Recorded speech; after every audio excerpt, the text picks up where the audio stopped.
एक गरीब इंसान की कहानी। एक बार एक गरीब इंसान हज़रत सल्लल्लाहु अलैहि वसल्लम के पास में पहुंचा और उनसे कहने लगा, या रसूलल्लाह, मेरे 2 बेटियां हैं और मैं बहुत गरीब हूं, मुझे कोई काम बताइए जिससे मेरी गरीबी दूर हो जाए।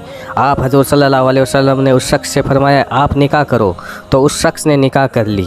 अब उस आदमी की 2 बीवियाँ हो गई। कई साल बाद में वो शख्स आपसे दोबारा मिला और कहने लगा, या रसूलल्लाह, अब तो पहले से ज़्यादा गरीबी आ गई है। तो आपने फरमाया, आप निकाह करो।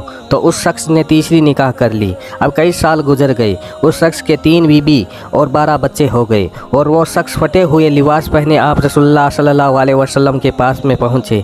या रसूलल्लाह, अब तो गरीबी इतनी ज़्यादा बढ़ गई है कि 2-2 दिन खाना नसीब नहीं होता। तो आप मोहम्मद मुस्तफ़ा सल्लल्लाहु अलैहि वसल्लम ने मुस्कुराते हुए कहने लगे, आप निकाह करो। वह शख्स सोचने लगा कि आप गरीबी मिटाने की बजाय सिर्फ निकाह का हुक्म दे रहे हैं, इससे तो मेरी गरीबी और बढ़ती जा रही है। मैं उनकी बात भी नहीं नकार सकता। आपने कहा है तो चौथी शादी और कर लेता हूँ। तो उस शख्स ने चौथी निकाह कर ली और जो चौथी बीबी थी उसे नायाब टोपी बनानी आती थी और चौथी बीबी ने सभी बच्चों और औरतों को टोपी बनानी सिखा दी और उनका घर का कारखाना खुल गया। कुछ ही सालों में वह शख्स अमीर हो गया और वह शख्स आपके पास में पहुंचा और कहने लगा, या रसूलल्लाह सल्लल्लाहु अलैहि वसल्लम, अब तो मैं ज़कात फितरा सब कुछ देता हूं।